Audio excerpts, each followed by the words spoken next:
Yes मेरे बहुत प्यारे बच्चों, होपफुली सब बहुत मस्त होंगे, स्वस्थ होंगे, इन शॉर्ट झमाझम होंगे। हम लोगों ने डिसोल्यूशन ऑफ पार्टनरशिप फॉर्म में गार्नर वर्सेस मरे सीरीज के 3 क्वेश्चंस कर लिए। आज मैं आपको उस सीरीज का सबसे बेहतरीन और सबसे बढ़िया क्वेश्चन, सबसे इंपॉर्टेंट क्वेश्चन करवाने जा रहा हूं। उस क्वेश्चन के बाद हम कुछ कह सकते हैं कि यस, अब हमें फर्दर इस सीरीज के और क्वेश्चंस की जरूरत नहीं पड़ेगी। ऑल्दो एक आध क्वेश्चन और करेंगे और उसके बाद हम पीसमील डिस्ट्रीब्यूशन ऑफ कैश और ऑल पार्टनर्स इंसॉल्वेंट वाले सेगमेंट पर आ जाएंगे। तो सरकार चलिए आ जाते हैं देखने आज का सबसे बेहतरीन क्वेश्चन, नोट्स का क्वेश्चन नंबर 1। अब होपफुली सब लोगों के पास नोट्स के क्वेश्चंस भी आ गए हैं, जो छुट्टियों के कारण अपने नोट्स अपने घर पे मतलब हॉस्टल्स में छोड़ दिए थे और घर पर बैठे हैं, उनके पास भी नोट्स आ चुके हैं। कल मैंने आपके साथ शेयर कर लिए थे। तो मालिक, क्वेश्चन नंबर 1 हमारे नोट्स का सबसे बढ़िया क्वेश्चन। आप इसको LMR क्वेश्चन भी बोल सकते हैं। LMR मतलब हमारे लास्ट मिनट रिवीजन क्वेश्चन। इन क्वेश्चंस को कर लिया मतलब वो सेगमेंट कंप्लीट हो गया। चलिए मालिक स्टार्ट करते हैं। A, B, C and D were partners sharing profit and losses in the ratio of 3:3:2:2. The following is their balance sheet on 30th June 2020. Creditors 15,500. A's loan, partner का loan है 10,000। Partners capital में A और B की capital positive है 20 and 15, जबकि C और D की capital negative है 16 and 6,000 रिस्पेक्टिवली। ओके, अब इन C और D में से कोई पार्टनर अगर सॉल्वेंट भी है, सॉल्वेंट है, लेकिन चूंकि उसकी capital on the date of dissolution negative थी, तो वो पार्टनर इंसॉल्वेंसी लॉस में पार्टिसिपेशन नहीं करेगा। Cash at bank, debtors, net of provision, stock, furnitures, trademark and capital. The firm was dissolved on the above date. B being appointed to realize the assets and pay off the liabilities. तो firm ने B को इस firm का liquidator appoint किया है। आगे बोलते हैं, he was entitled to receive 5% as his remuneration on the amount finally paid to other partners. Important है other partnership, यानी बी को उसकी कैपिटल के रिपेमेंट पे कोई कमीशन नहीं मिलेगा। बी का कमीशन सिर्फ किस चीज पर डिपेंड करेगा कि फर्म ने अदर पार्टनर्स को उनकी कैपिटल का कितना पैसा वापस किया है। तो जैसे अब बचे कौन, ए, सी और डी। सी और डी जिनकी कैपिटल ऑलरेडी नेगेटिव है, अगर कोई जादू हो जाए और फर्म की एसेट्स के रिलेशन में प्रॉफिट निकल आए और वो प्रॉफिट इतना हो कि उनकी नेगेटिव कैपिटल को पॉजिटिव बना दे, तब तो उन्हें कुछ पैसा मिलेगा और फिर जो पैसा उन्हें मिलेगा उस पर बी को कमीशन मिलेगा। अगर ऐसा कोई जादू नहीं हुआ, जनरली नहीं होता, क्योंकि डिसोल्यूशन में तो हमने आज तक लॉस ही देखे हैं, तो लॉस तो जब बटेगा तो सी और डी की कैपिटल नेगेटिव जो थी वो और बढ़ के नेगेटिव हो जाएगी, तो उन्हें कुछ देने के बजाय फर्म उल्टा उनसे रिकवर करेगी। और बी का कमीशन किस पर डिपेंड करता है, अन्य पार्टनर को जो फाइनल पेमेंट किया ऑन अकाउंट ऑफ कैपिटल उसका 5%। तो मोटे मोटे तौर पर अभी जो स्थिति दिख रही है वो तो यही है कि सिर्फ ए है जिसकी कैपिटल रीपेमेंट पर B is going to get some commission, क्योंकि उसे खुद के कैपिटल रीपेमेंट पर कोई कमीशन मिलना नहीं है। सी और डी नेगेटिव है और हम उम्मीद नहीं कर रहे हैं कि डिसोल्यूशन पर फर्म में कोई रिलेशन प्रॉफिट हो, लॉसेस जनरली होते ही हैं। आगे पढ़िए sir. The expenses of realization were to be deferred by him, मतलब एक्चुअल एक्सपेंसेस आपको इग्नोर करना है। इग्नोर क्यों करना है, क्योंकि वो खर्चे बी अपनी जेब से भुगतेगा। It is to be deferred by him. Okay sir. The assets realised as follows. Debtor से 11,000 रियलाइज हुए, जबकि डेटर की अगर नेट बुक वैल्यू प्रोविजन के बाद भी देखें तो 15,500 है, तो 15,500 माइनस 11,000, 4,500 का loss.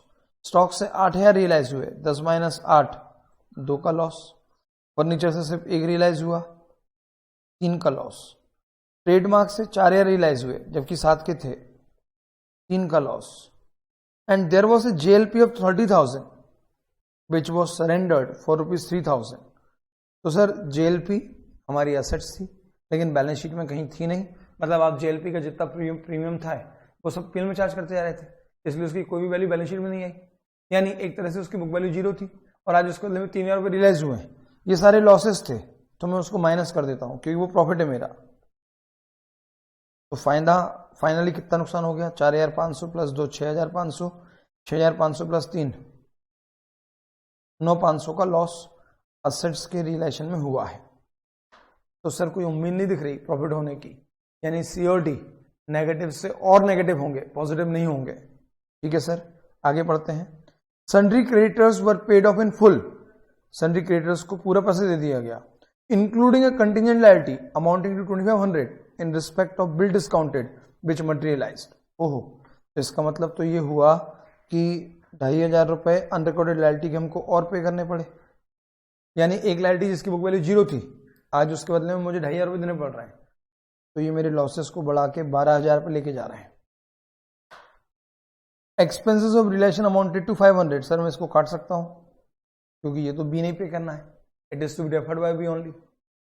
As C was insolvent, only ₹3,700 would be recovered from his private estate. C insolvent हो गया और उसकी व्यक्तिगत संपत्ति से सिर्फ 3,700 रुपीज रिकवर हो पाए, यानी डी इंसॉल्वेंट नहीं हुआ, यानी डी अपनी नेगेटिव कैपिटल के बराबर पैसा आफ्टर रिलेशन लॉस जो उसकी और नेगेटिव हो गई वो पैसा भी कैश में ले आएगा, लेकिन वो सी के इंसॉल्वेंसी लॉस में पार्टिसिपेट भी नहीं करेगा। क्यों? भले ही वो सॉल्वेंट है लेकिन on the date of dissolution उसकी कैपिटल नेगेटिव थी, और पार्टनर जिनकी कैपिटल नेगेटिव होती है on the date of dissolution भले ही वो सॉल्वेंट क्यों ना हो तो भी उन्हें इंसॉल्वेंसी लॉस में पार्टिसिपेट करने की जरूरत नहीं होती है, as per the ruling of Garner versus Murray. Okay sir, close the books of the firm applying the rule in the leading case of Garner versus Murray. चलिए सर, ये हमारा क्वेश्चन है। ऐसा कुछ विशेष तो नहीं लग रहा जितना आप डरा रहे थे इस क्वेश्चन को देखकर, नॉर्मल लग रहा है। चलो नॉर्मल है तो बहुत अच्छी बात है, और कुछ अगर खतरनाक भी हुआ तो सर वो हमारे आगे थोड़ी खतरनाक होगा, हम सीए के स्टूडेंट हैं और सीए के स्टूडेंट के लिए कुछ खतरनाक नहीं होता सिवाय रिजल्ट के। चलो सर मत डराओ।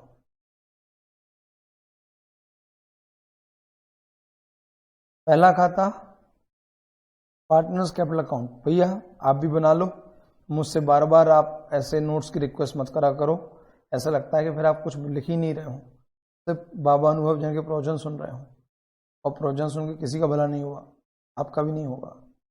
कृपया करके साथ साथ मेरे नोट करते जाएं।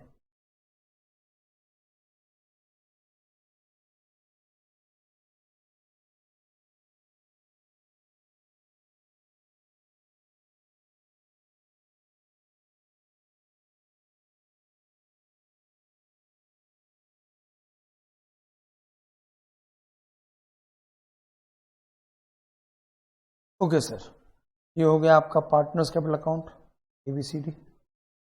फिर बनाते हैं रियलाइजेशन अकाउंट।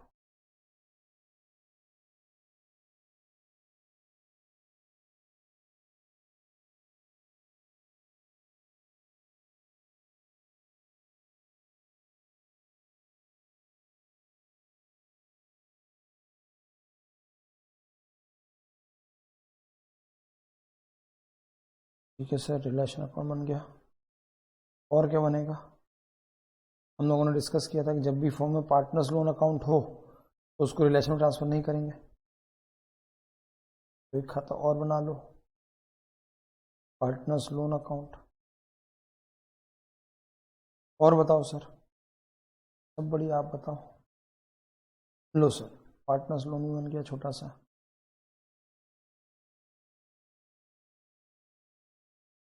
चलिए अब एक एक करके सारी इंफॉर्मेशन खातों में भरते हैं। तो जरा आप फूटो तो सही, आपकी ज़रूरत नहीं है। अभी हमें अच्छे से लिखा हुआ देखने दो बस। लो बच्चों, आपकी ये मांग भी पूरी कर दी। पर कुछ भी बोलो आप हो तो अच्छे। फिर चलिए,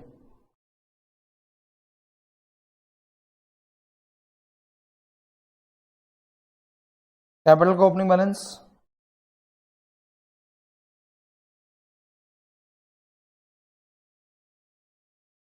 ए 20,000, बी 15,000। सी और डी की नेगेटिव कैपिटल थी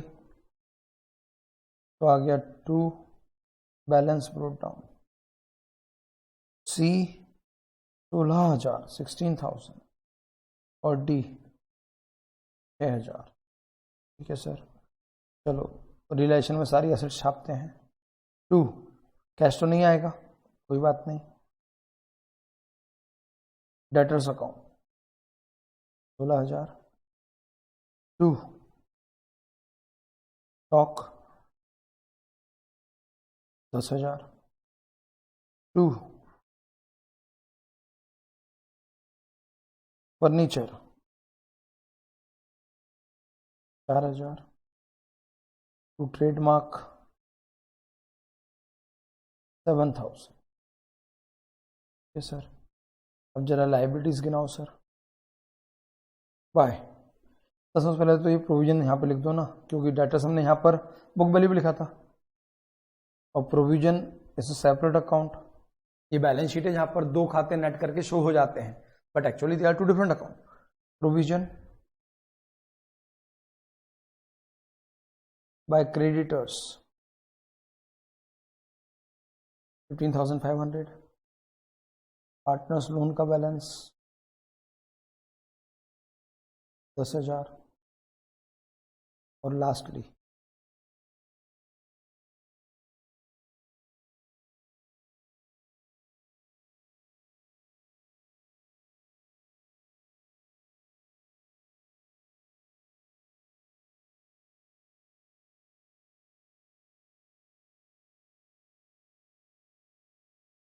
कैश अकाउंट।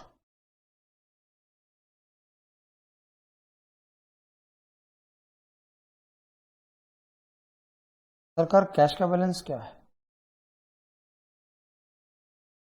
ओनली 2,000।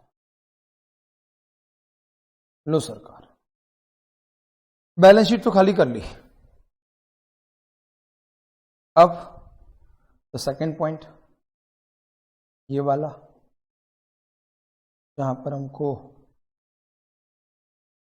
असेट्स और लायबिलिटीज सेटल करनी है। तो असेट्स रियलाइज हुई, एंट्री क्या होगी? Cash account debit to realisation account. बताइए सर, क्या क्या रियलाइज हो रहा है? बेटा आपके पास नोट्स हैं? मैं हाँ जी। Debtors realise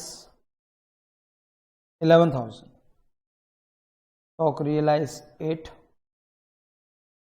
furniture realise 1, trademark realise 4 और जेएलपी को सरेंडर करने पर रियलाइज हुए 3। तो 11, 8, 19, 20, 24 और 3, 27। तो 27,000 rupees had been realise from different assets. तो रिलेशन में आ गया बाय कैश अकाउंट 27,000। अब सर जब आपने असेट्स रियलाइज करी तो लायबिलिटी पे कर दो। लायबिलिटी कहां पड़ी है सर? रिलेशन के क्रेडिट में। तो रिलेशन में जब आई तो क्रेडिट, अब जा रही है डेबिट, तो realisation account debit to cash. जब आप लायबिलिटी पे कर रहे थे तो आपने क्रेडिटर्स के 15,500 तो पे कर ही करे, एक अनरिकॉर्डेड लायबिलिटी थी 2,500 की, वो भी पे करी। तो कुल मिला के आपका जो पैसा गया वो गया 18,000। कैश अकाउंट में आ गया by realisation account 18,000। Sir realisation का एक्चुअल खर्चा 500 था तो क्लियर लिखा हुआ है कि ये खर्चा पार्टनर बी डेफर्ड कर देगा। डेफर्ड कर देगा मतलब खुद की जेब से भुगतेगा, यानी ये खर्चा फर्म की बुक्स ऑफ अकाउंट्स में नहीं आएगा, क्योंकि ना तो ये फर्म की रिसोर्स कम कर रहा है, ना ही ये फर्म के लाभों को चेंज कर रहा है। हाँ, लेकिन इन सब के बदले में बी को एक कमीशन मिलना है, लेकिन कमीशन में देर है, क्योंकि कमीशन किस पर डिपेंड कर रहा है? Final amount paid to other partners. ठीक है सर, अभी टाइम है। अभी आप कैश की पोजीशन बताओ कितनी है? तो 2 + 27 29 माइनस 18 11,000 कैश है, जबकि लोन में हमारे पास 10,000 रुपये है, तो आप आसानी से लोन चुका सकते हैं। अच्छा, चुका दो लोन। तो partners loan account debit to cash account, और इस एंट्री के साथ पार्टनर्स लोन के 10,000 समाप्त। अब मालिक फाइनली जरा बताइए रिलेशन की पोजीशन क्या है? चेक कर लेते हैं सर। उठाओ कैलकुलेटर आप भी, मैंने भी उठा लिया है। सर आप दिख नहीं रहे, ओके मैं आ जाता हूं ना आपके पास। लो जी, आ गया। बताओ सर क्या पोजीशन है? उठाओ कैलकुलेटर, उठाओ। हाँ चलो, 16,000 plus 10,000 plus 4 plus 7 plus 18 minus 500 minus 15,500 minus 27,000, 12,000 रुपए का डेबिट बैलेंस है sir. It's a loss. Done sir. तो ये लॉस कहां जाएगा सर? पार्टनर्स कैपिटल में। लेकिन ये लॉस आपका फाइनल नहीं है, क्योंकि रिलेशन अकाउंट में एक खर्चा और आना है, वो है 2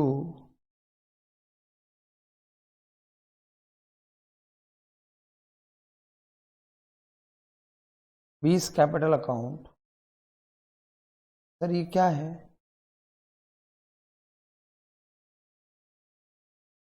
commission to be represented by note number 1। याद करो, step number 3, step 1 balance sheet खाली करो, स्टेप 2 सारी एसेट्स और लायबिलिटी रियलाइज करो। 3 तरीके थे, कैश, पार्टनर और लायबिलिटी एसेट्स आपस में नेट ऑफ हो गई। तीसरी स्टेप थी रिलेशन एक्सपेंसेस, और वहां पर मैंने आपको बोला था कि 3 केस बन सकते हैं। पहला, incurred and borne by the firm itself realisation to cash. दूसरा, इनकर्ड बाय द फर्म, नहीं, incurred by the partner but borne by the firm, यानी पार्टनर ने खर्च तो कर दिया लेकिन भुगतेगा कौन? फर्म। अभी हाल फिलहाल जेब किसकी लगी? पार्टनर की, लेकिन इसको अंततः भुगतेगा कौन? फर्म भुगतेगी, फर्म का खर्चा है। अभी पैसे किसने दे दिए? पार्टनर ने दे दिए, तो आप पार्टनर को क्रेडिट दे दो। एक ये केस हो रहा है। और इसमें एक केस और बोला था कि अगर पार्टनर को हम ऐसे लिक्विडेटर अपॉइंट कर रहे हैं और वो अपनी सर्विसेज रेंडर करने के बदले में कमीशन ले रहा है, तो कमीशन फर्म के लिए नुकसान है, खर्चा है, तो वो हमारे नेट रिलेशन के प्रॉफिट लॉस में एडजस्ट होगा। लेकिन चूंकि आप उसको तुरंत कैश में पे नहीं कर रहे, तो आप उसका क्रेडिट अभी पार्टनर को कैपिटल में दे दोगे, और बाद में जब फाइनल पेमेंट होगा तो उसे उसकी कैपिटल के फाइनल क्लेम प्लस कमीशन के बराबर कैश पे कर दिया जाएगा। तो अभी आपके रिलेशन में एक पॉइंट और आना बाकी है, एक खर्चा और आना बाकी है। जब वो खर्चा आपके रिलेशन में आ जाएगा, तब आपका फाइनल रिलेशन लॉस निकलेगा, और वो रिलेशन लॉस जाएगा पार्टनर्स कैपिटल में। और वो जो पार्टनर्स कैपिटल में जाएगा, तो फाइनली तब निकल के आएगा कि किस पार्टनर की कितनी कैपिटल बैलेंस बची है, और उसके अकॉर्डिंगली हम रिस्पेक्टिव पार्टनर से पैसे मंगाएंगे। पार्टनर पैसे ले आया तो बहुत अच्छी बात, नहीं लाया तो क्या निकलेगा? Insolvency loss. उस इंसॉल्वेंसी लॉस को कैपिटल रेशियो में बांटा जाएगा, और कैपिटल रेशियो में बांटने के बाद जो फाइनल बैलेंस आएगा, उतना पैसा पार्टनर्स को पे किया जाएगा। और जितना पैसा पार्टनर्स को पे किया जाएगा, उतना अमाउंट का 5% कमीशन कैलकुलेट किया जाए। आई होप मैं समझा पा रहा हूं। समझ में आया? हाँ सर आ गया। क्या आया? खाक धतूरा। समझो मैं क्या बोल रहा हूं। रियलाइजेशन में लॉस आया है अभी 12,000 और कमीशन आपको निकालना है। कमीशन किस बात पर डिपेंड करेगा? फाइनल पेमेंट, यानी ये कमीशन जो आपको देना है वो किस पर डिपेंड कर रहा है? फाइनल पेमेंट पर। फाइनल पेमेंट किस पर डिपेंड कर रहा है? इंसॉल्वेंसी लॉस पे। इंसॉल्वेंसी लॉस किस पर डिपेंड कर रहा है? Amount recovered from insolvent partner. Amount recover कितना करना है वो निकलेगा फाइनल क्लेम निकलने के बाद। फाइनल क्लेम कब निकलेगा? वो निकलेगा रियलाइजेशन लॉस बांटने के बाद। और रियलाइजेशन लॉस कब निकलेगा? तो रियलाइजेशन लॉस निकलेगा कमीशन के बाद। और कमीशन कब निकलेगा? ए को फाइनल पेमेंट देने के बाद।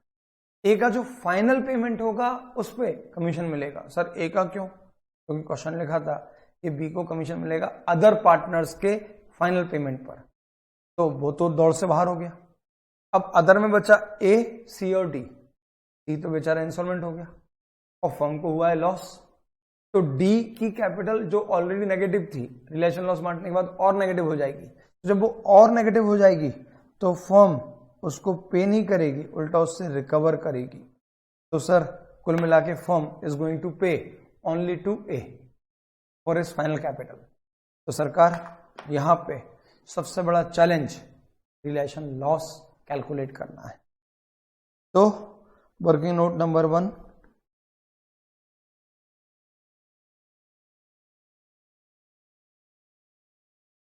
calculation of commission to B, calculation of commission payable to B। लिखते हैं बेटा, as given in the question, लिखते जाओ साथ साथ।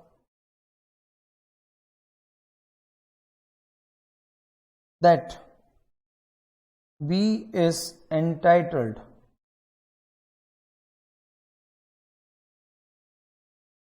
to a 5% commission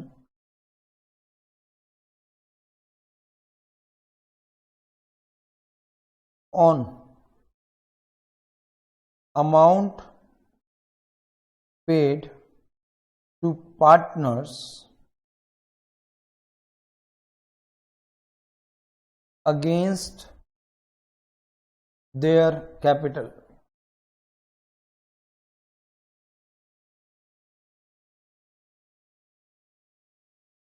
That is, B is not entitled to any commission for his capital repayment।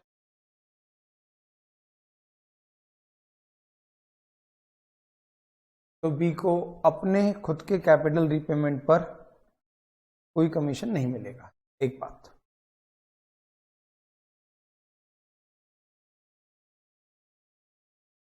Before charging commission of B in realization account,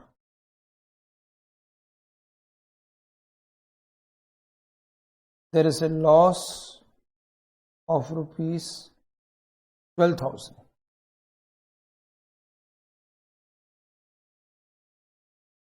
That means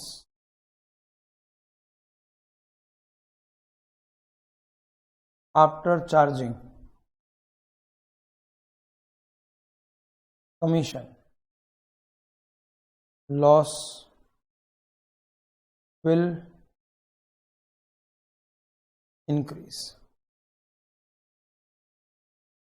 तो sir commission जब आप charge करोगे तो ये लॉस बढ़ेगा,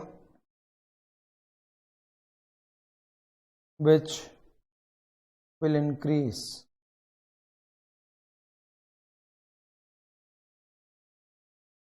debit balance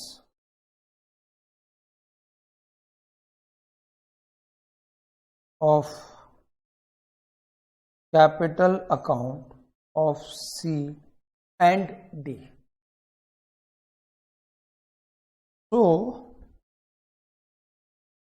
instead of paying them any amount,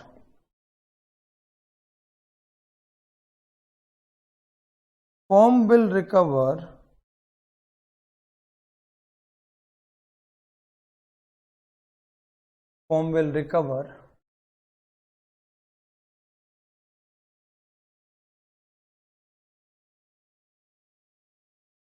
just give me a minute.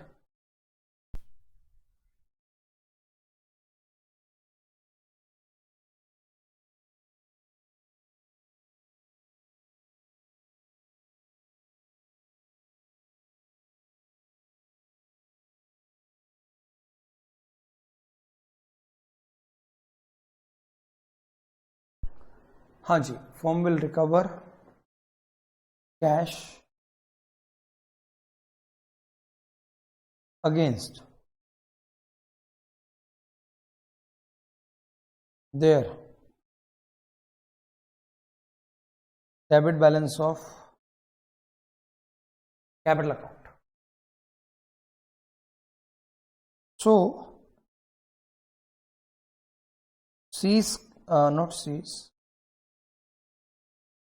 B's commission will only dependent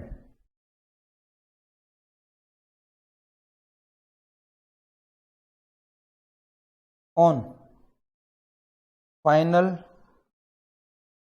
capital paid to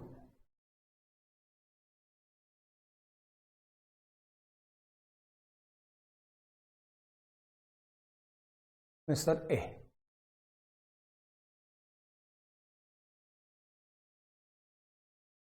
तो बेटा हमको कमीशन कैलकुलेट करना है जो हमें नहीं पता है और हमें डिराइव करना है।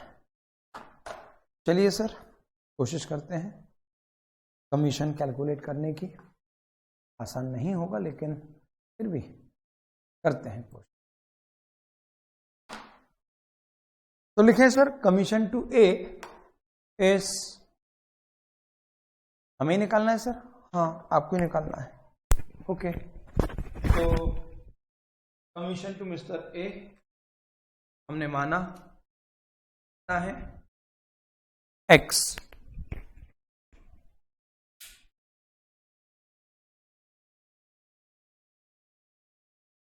तो अब सर एक्स अगर कमीशन है, लेट कमीशन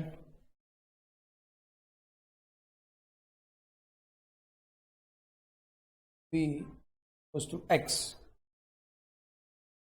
तो x इक्वल्स टू क्या? तो x equals to 5% of final payment to Mister A. 5% of final payment. Pencil misbehave कर रही है भैया, यानी उसको भी समझ में नहीं आ रहा। ए और final claim of A equals to क्या? तो देख लो सर क्या आएगा। ओपनिंग बैलेंस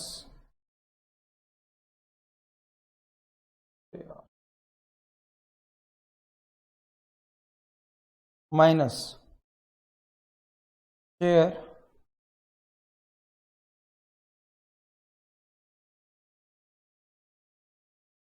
इन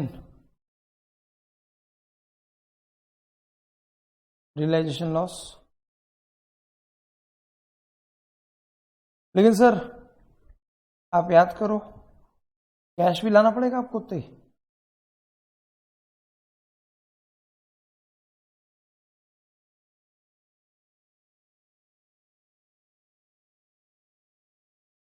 तो मालिक एक बात बताओ ना, ये तो आपस में कट जाएगा।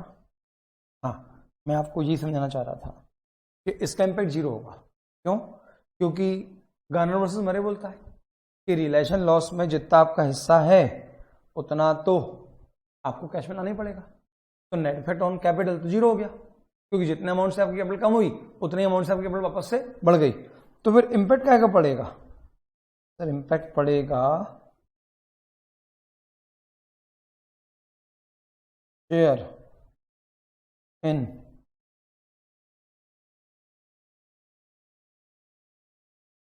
इंसॉल्वेंसी। बहुत परेशान कर रही है बेटा, 2 मिनट दीजिएगा।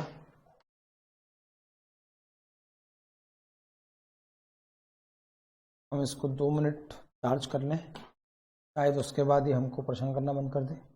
चलो आप लिखो, क्या लिखा आपने? Opening balance minus share in relation loss plus cash for share in relation loss, क्योंकि जितना रिलेशन लॉस में आपका हिस्सा होगा अकॉर्डिंग टू गार्नर वर्सेस मरे आपको उतना ही कैश लेकर आना पड़ेगा। तो ये तो नेट इफेक्ट कैपिटल भी 0 हो गया। हाँ, लेकिन आपका जो सी इंस्टॉलमेंट हो रहा है उसका इंसॉल्वेंसी लॉस तो ए को शेयर करना पड़ेगा, क्योंकि ए सॉल्वेंट भी है और उसकी capital on the date of dissolution positive भी थी। हाँ, तो शेयर इन लिखो insolvency loss of C, share in insolvency loss of C. चलो अब कोशिश करते हैं, शायद ये पेन मान जाए, अन्यथा हम भी इसको ठीक कर देंगे। तो इंसॉल्वेंसी लॉस ऑफ सी लग तो रहा है।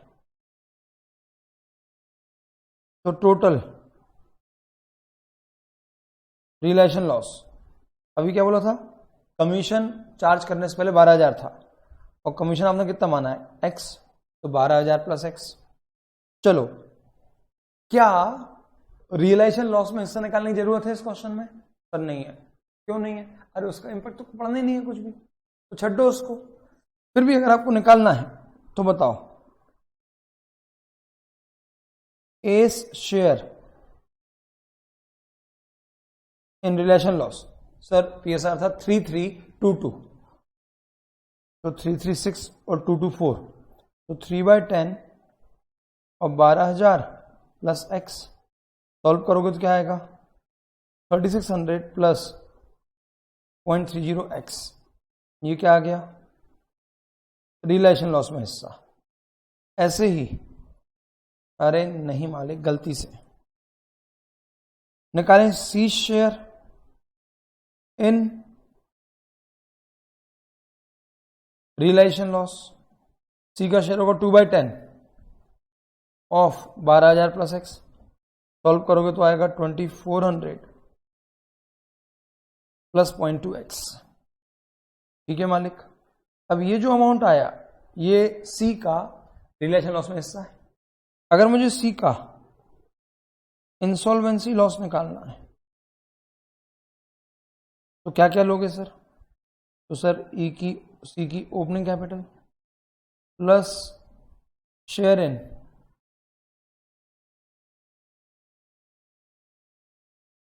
रिलेशन लॉस माइनस जो भी उससे अमाउंट रिकवरेबल था, विच वॉज बेसिकली 3700 रुपीज, 3700 रुपए क्वेश्चन में दे रखा है। चलो बताओ, सी की कैपिटल कितनी थी? नहीं मान रही pencil, Manjha Manjha Manjha.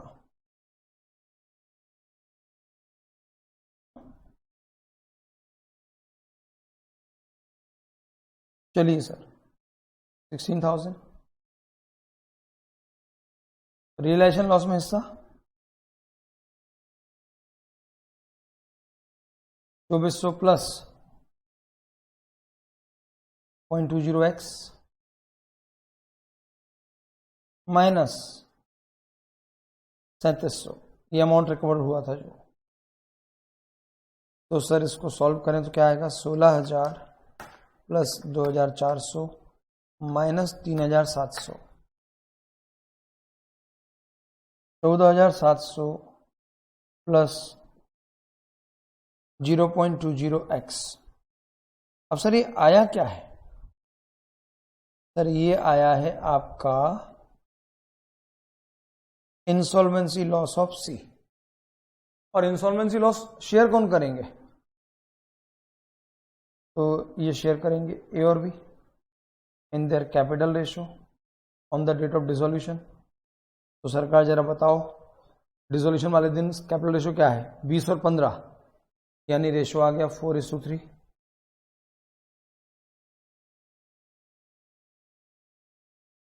4/7 and 3/7।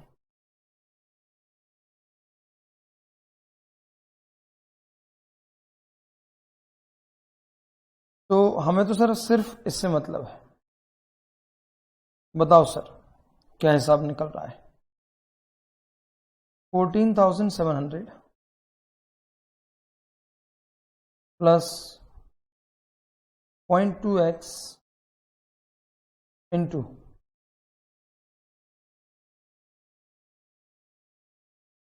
4/7। चलो सॉल्व करो। 14,700 into 4 divide by 7, 8,400। 0.2 multiplied by 4/7, 0.114285 अब सर ये क्या आया? हाँ, ये आया क्या है? ये आ गया है ए का सी के इंसॉल्वेंसी लॉस में हिस्सा, जो ए भुगतेगा। तो जब ए ये हिस्सा भुगत लेगा तो उसके बाद जो आएगा उतना कैश उसको मिलना ही चाहिए। तो फाइनल क्लेम ऑफ ए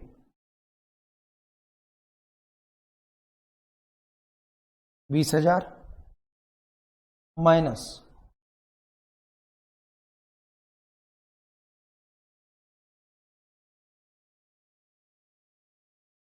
0.114285 तो सॉल्व करो। जब मैं इस माइनस को इस पूरे ब्रैकेट पे अप्लाई करूंगा तो ये भी माइनस का हो जाएगा और ये भी माइनस का हो जाएगा। जैसे ही मैं इस माइनस को इस पूरे ब्रैकेट पे अप्लाई करूंगा, ये भी माइनस, ये भी माइनस। तो 20,000 माइनस 8,400, सर ये आया 11,600 माइनस 0.1142857x। ये आया क्या है? ये आया है एस फाइनल कैपिटल क्लेम। तो सर आ तो गया। हाँ फिर तो commission x equals to 5% of 11,600 minus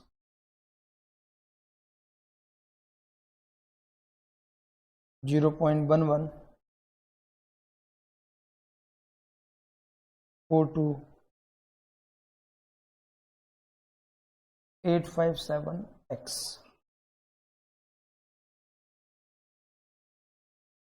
sir और छोटा करते हैं। आपके पास दो ऑप्शन है, या तो इस 5% को इस पूरे अप्लाई इस ब्रैकेट पे अप्लाई कर दें, या तो इसमें मल्टीप्लाई करें, या इसको यहां पे डिवाइड करते हैं। मुझे डिवाइड करना ज्यादा ठीक लग रहा है। तो x डिवाइड बाय 5%, तो ये हो जाएगा 20x। और सर इस माइनस के x को भी यहां ले आओ, तो plus 0.11428557x equals to 11,600।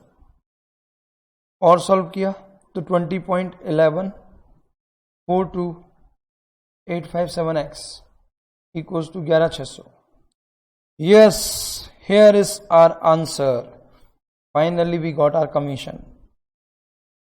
X equals to 11,600 divided by 20.11428557 तो 11,600 divide by 20.114287, it's come to 576.7।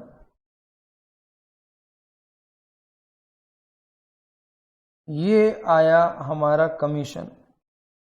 Sir हम मानते नहीं है इस बात को। नहीं मत मानो, लेकिन आंसर तो यही है बाबा। नहीं सर, लेकिन प्रूफ तो करना पड़ेगा ना, साबित तो करना पड़ेगी वफादारी। हाँ सर करेंगे। कैसे करोगे? अंत में आंसर आएगा ना, तब चेक कर लेंगे ये मैच कर रहा है कि नहीं कर रहा। तो 576.7, 577 ले लेता हूं।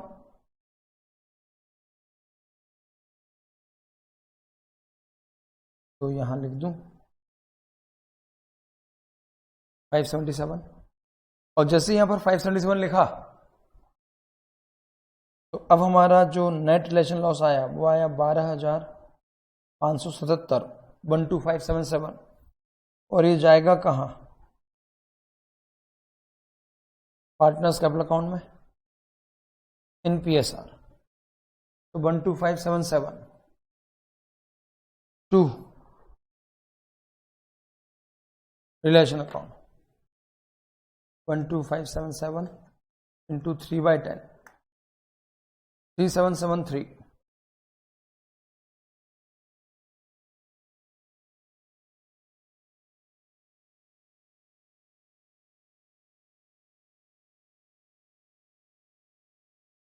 इसका भी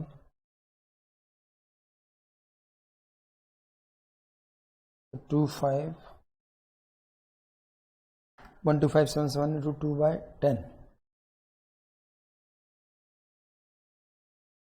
2516 और 2516। चेक करो सर, 3773, 3773, 2516, 2516। अरे यार एक बढ़ गया। तो सर इसको 2515 कर दो। तो फाइनली इस एंट्री के साथ आपका रियलाइजेशन लॉस भी बढ़ गया बच्चों। अब क्या करूं सर? गार्नर वर्सेस मरे लगाओ और क्या बोलो sir? Solvent partner relation loss में अपना हिस्सा कैश में लेकर आएंगे, जबकि इंसॉल्वेंट पार्टनर की जितनी औकात दोस्ता पैसा उससे मंगा लो। यहां पे लग गया डी से रिलेशन लॉस में हिस्सा, एज वेल एज उसकी जो नेगेटिव कैपिटल है उसका पैसा ही मंगा लेना। तो बाय कैश ए लाया 3773, बी भी लाया 3773, सी कुल मिला के लाएगा कितना? 3700, और डी तुम कितना लाओगे? 6 और 2 8,515। फिर से पेंसिल ने परेशान करना शुरू कर दिया। बस खत्म हो रहा है क्वेश्चन पेंसिल, उसके बाद मैं अच्छे से आपकी खातेदारी करूंगा।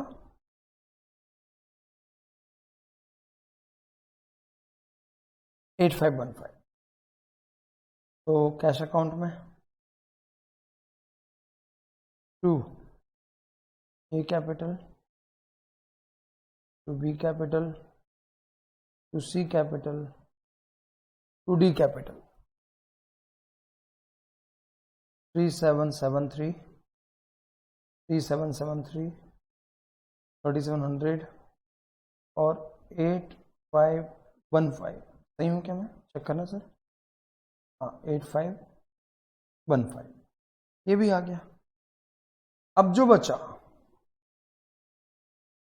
सी के कैपिटल अकाउंट में, वो क्या है? उसका एक्चुअल इंसॉल्वेंसी लॉस।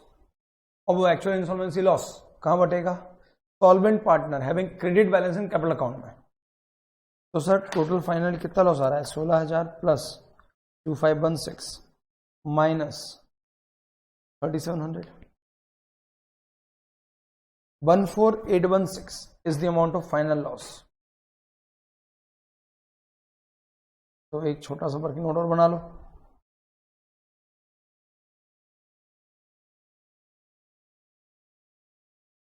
अब समझ में आ गया ये क्वेश्चन क्यों खतरनाक था।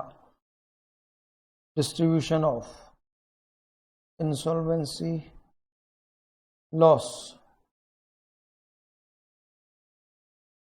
Of C.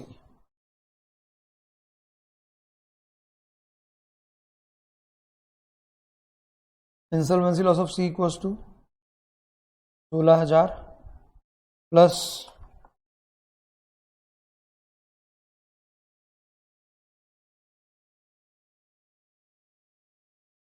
2516 minus 3700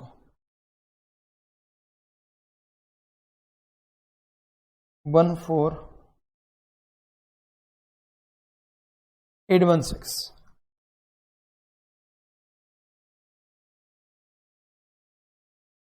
who will share only A and B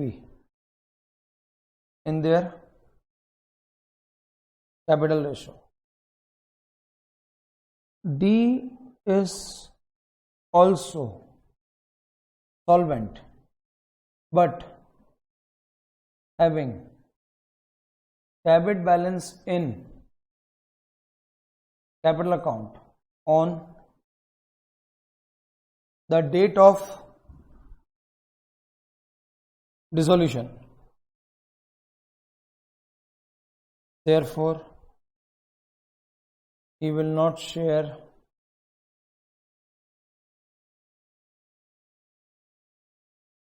any insolvency loss.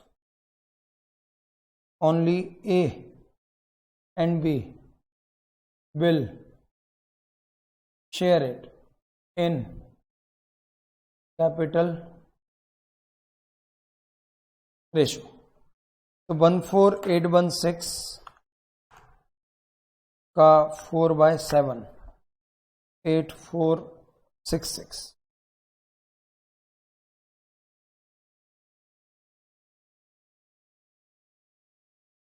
divided by 4 into 3 6350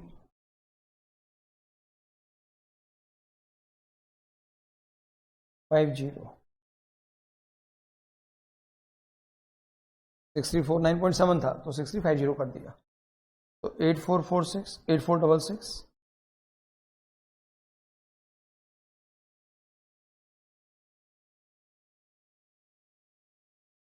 contributed by A और 6350 contributed by B towards the insolvency loss of insolvent partner C.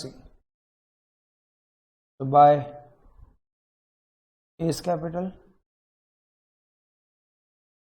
by B's capital. Working number 2 तो A और B में क्या आ गया to seize capital account ए में आया 8466 और B में आया 6350. इतना करने के बाद फाइनली अब हम एकदम आखिरी एंट्री पे आ चुके हैं. ए और बी का जो कैपिटल बैलेंस बचा है वो उनको कैश में पे करवा दो. कैश अकाउंट में ठीक कितनी बैलेंस होना चाहिए. जैसे ये हम एंट्री पास करेंगे सारे खाते बंद हो जाने चाहिए. चलो देख लेते हैं सर.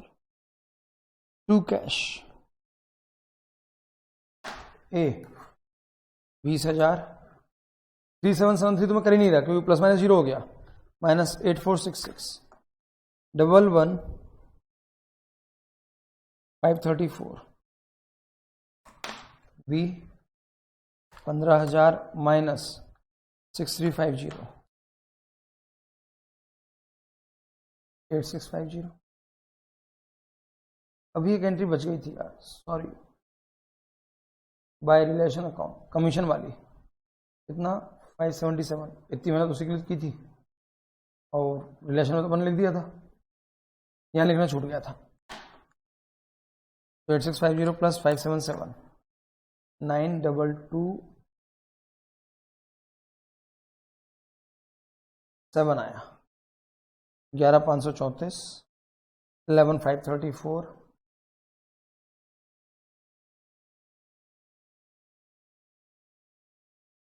11,534 और 9,227 बाय एस कैपिटल अकाउंट और बाय बीस कैपिटल अकाउंट. इस एंट्री के साथ सर पार्टनर्स कैपिटल बंद हो जाएगा. हाँ सर रिलेशन पहले बंद हो चुका है, हाँ सर। पार्टनर्स लोन बंद हो चुका है, हाँ सर। कैश भी बंद हो जाएगा क्या? होना तो चाहिए सर। चेक करो, 2000 plus 27 plus 3773 plus 3773 plus 3700 plus 8515 minus, बोले finger cross sir, 18,000 minus 10,000 minus 11,534 minus 9227। Yes sir, it's 0। Sir लेकिन क्रॉस चेक तो करे नहीं आपने। हाँ यस, क्रॉस चेक करना है सरकार, तो चलो क्रॉस चेक भी करवा देते हैं। अगर आपने सब कुछ सही किया है तो बताओ बी का कमीशन कितना है?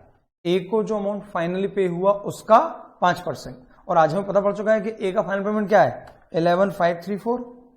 तो इसका 5% निकालना, 5%, ओहो 576.7, that is round off to 577। तो सरकार मैंने दोनों तरीके से क्रॉस चेक कर लिया, खाता कैश भी टैली हो गया, और जो ए को फाइनल पेमेंट मिला उसका जो मैंने 5% निकाला तो वो भी इतने अमाउंट आया। तो इस तरह sir I could say yes, हमारा फाइनली पार्टनरशिप का क्वेश्चन नंबर 1, जो हमारा सबसे भयानक क्वेश्चन था, वो कंप्लीट हो गया अनुभव जैन सर के पार्ट पर।